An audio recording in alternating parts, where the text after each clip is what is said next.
Hey there, how's it going today? It is me, Captain Energy, and I'm sitting here messing around with my Lo-Fi 12. I haven't really done much with this thing yet. I've kind of trying to figure it out. It's actually pretty simple to use, but it's just trying to find ways to use it in the most creative ways. Tends to be a little require a little more thought than you would use in some other synthesizers with less limits, but that's okay because it makes you think and it makes you figure things out. Anyway, I really dig this thing. I've been messing around with this.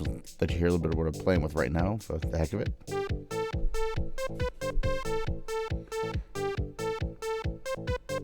Kind of back to the 90s feeling, you know.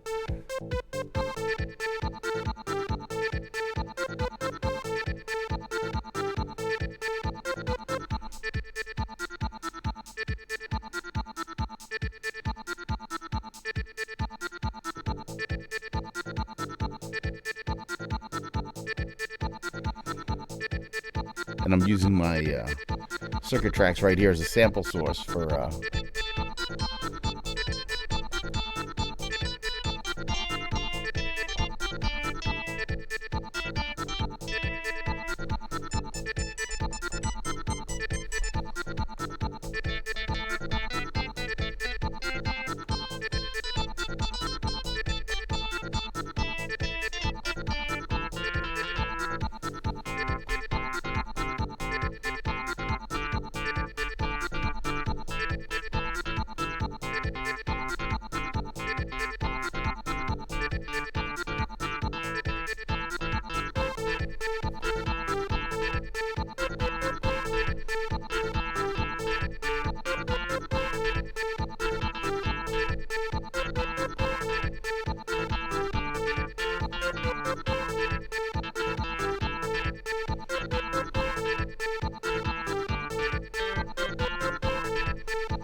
just to give you an idea, playing around with that.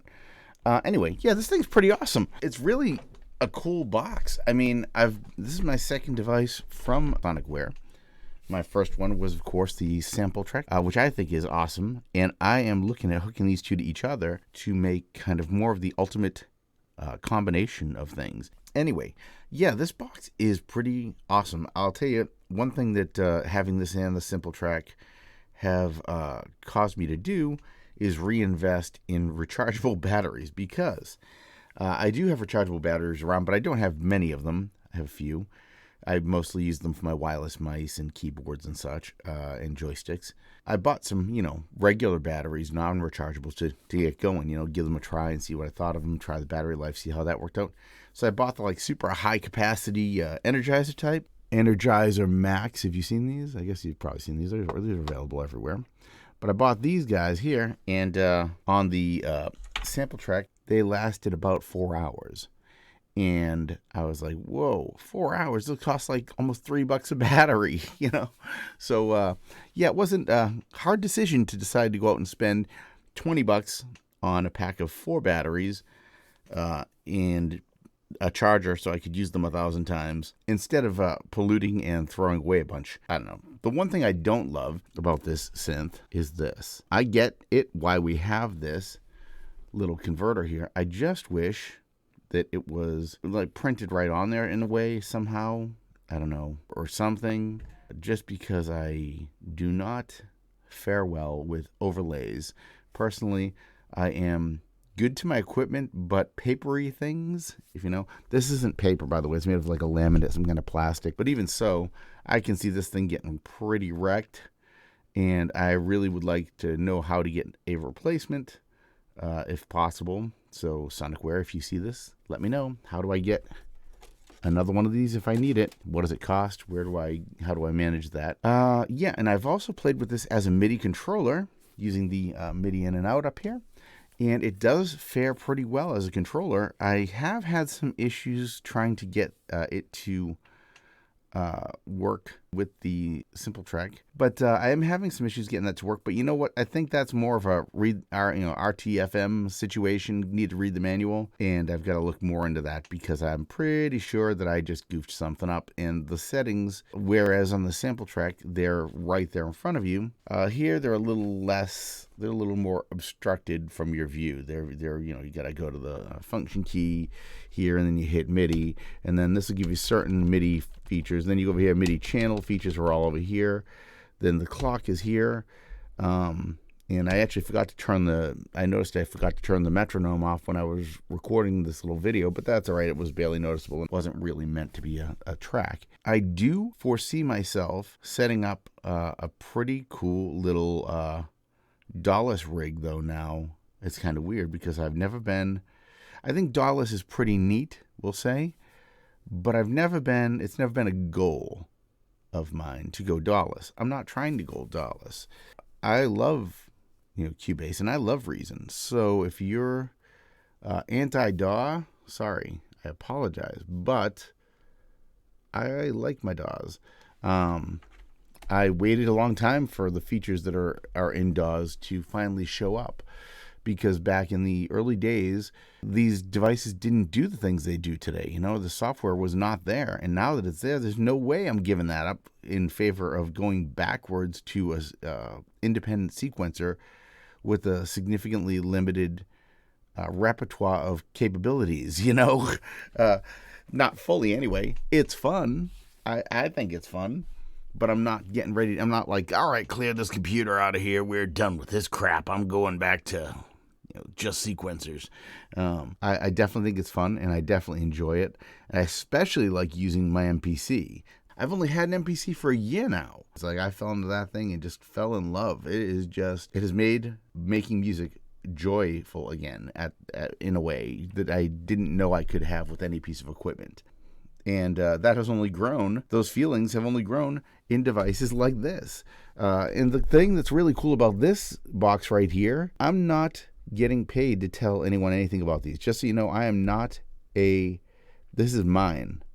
I got this. What I'm saying is for $240, which is what this thing costs, it's a pretty capable device. I remember using the EPS 10. I think it was the EPS 10, 16 maybe. I don't know, but my buddy had one back in the day, is from Ensoniq, and that thing was pretty awesome. But this reminds me a lot of the capabilities we had there, just even easier to use than that was, and just super simple in a tiny box. My two things that I'm not a super fan of, okay, one is the plasticky thing that I mentioned. I guess the battery life would be a third thing, but the battery life, it does drain the batteries fairly quickly. But these keys, functional, but not super awesome. I kind of wish they'd used more like the type of pads they used on the SMPLTrek here.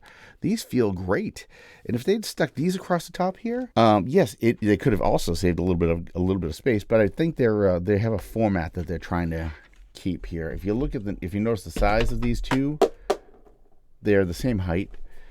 They're essentially two. This is essentially two of the SMPLTrek, okay. But the capabilities here do outweigh the capabilities here in a lot of ways. As a loop recorder, as a a phrase sampler, as a audio recorder, you can record 3 tracks of audio, or you can do external MIDI devices with it. This thing is, I'm going to tell you right now, here's my prediction for this device, because it came out and it is not fully full on yet. It's still got updates coming and that type of thing that will be coming over probably for the next year. But my prediction is that this device is going to have a cult following, much like the OP1. And I don't know that the price will go up. I don't know that it won't, but I think that this device is going to eventually be something highly sought after. I mean, at that point, I couldn't blame Sonicware for saying, hey, it's $600 or something. Not price gouge, but make a little extra money on the deal. You know what I mean? Hey, they put a lot of work into this thing, and they continue to put a lot of work into it. I feel like it's only kind of natural that they're going to try to want to reap the benefits of it. And I mean, on top of everything else, you've got one thing that's missing from here that I wish they had put on here was the SD card slot, which you do have here, and USB connection. There's a lot of connectivity on the SMPLTrek. Okay, went ins and outs on the back. Up here, everything is 1/8" jack stereo, so you got to buy converter cables. I'll put a link to the ones I'm using, by the way. They're really nice. I got them off Amazon, and they have a metal shielding over around the edges of the. This is like a woven metal that shields the cable. It doesn't really let any noise through. It's pretty sick. This is, you know. And I found a power supply, which I'll also put a link to in the description, that has a longer wire, because the wires that they, the power supply that they're using with these devices is the equivalent of a Volca power supply. Finding that out was very cool, because I was like, oh, well, if the Volca power supply, if their power supply works with the Volca, then the Volca power supply should work with their stuff, right? So I grabbed a Volca power supply, bought one off Amazon for $12, I think, or $13, and which is about a third of the cost of getting one here from Japan, from Sonicware. No offense, Sonicware, I love you guys. I just, little things like that, I just don't, see the point in trying to get them shipped over if I can help it. But yeah, I found a device you can get from Amazon in a day or two for about $13 if you're a Prime member. I'll put the links down below in the description in case you're interested. And that's pretty much it. I just wanted to give you guys a look at this thing, though. But, I mean, it is pretty dope. I mean, be sure it's not playing here. Okay, it's not. So I'll unmute these tracks. And, I mean, sampling with it is super easy.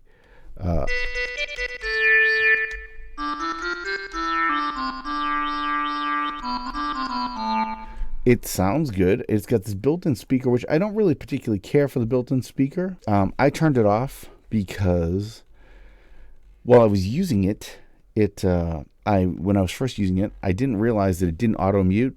You've got to go right here, function, this function button right here. This function is what it's called. It's called function. Yeah, function, and this button right here to turn the speaker on or off. Okay. So you go either speaker's on or speaker's mute. Okay. I have it on mute because if not, the speaker puts out like its own little version of the sound, and that goes through my microphone, and as a result, I get this extra distorted kind of, like the two layering over each other does not work very well for me. Coming through the microphone and coming through the line out at the same time, it just is messy and noisy. But I do appreciate the speaker very much so when I'm running around.